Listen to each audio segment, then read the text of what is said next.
கர்த்தரை நம்பக்கூடிய பாக்கியத்தை கர்த்தர் நமக்கு கொடுத்திருக்கிறார்.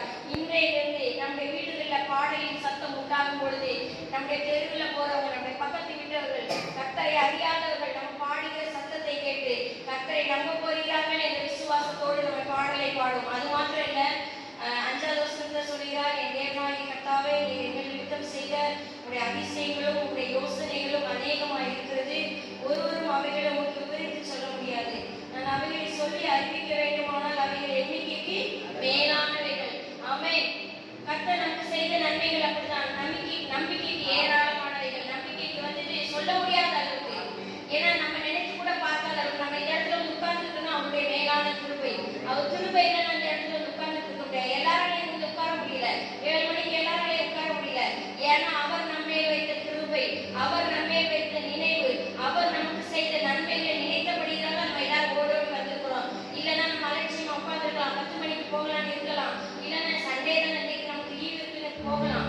ஆனா கர்த்தர் நமக்கு செய்த நன்மைகளை நம்ம நினைத்தபடினால்தான், கர்த்தர் நமக்கு எண்ணிக்கை கடக்காத பெரிய அற்புதங்களை செய்தபடினால இந்த இடத்துல வந்து கர்த்தரை நாம மகிமைப்படுத்த வந்திருக்கிறோம். அதனாலதான் அவர் சொல்றாரு, நீ எனக்கு பலியும் கொடுக்க வேண்டாம், காணிக்கையும் கொடுக்க வேண்டாம், நான் எதையுமே உங்ககிட்ட இருந்து எதிர்பார்க்கல. நீ என்னை துதிக்கும் துதிப்பாடல் உன் வாயில உண்டாகிற அந்த சத்தத்தை மட்டும்தான் நான் எதிர்பார்க்கிறேன். அந்த நன்றியை மட்டும்தான் நான் எதிர்பார்த்து கர்த்தர் விரும்புகிறார். அதே நம்பிக்கையோட இந்த பாடல்களை பாடி கர்த்தரை மகிமைப்படுத்துவோம்.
Amen.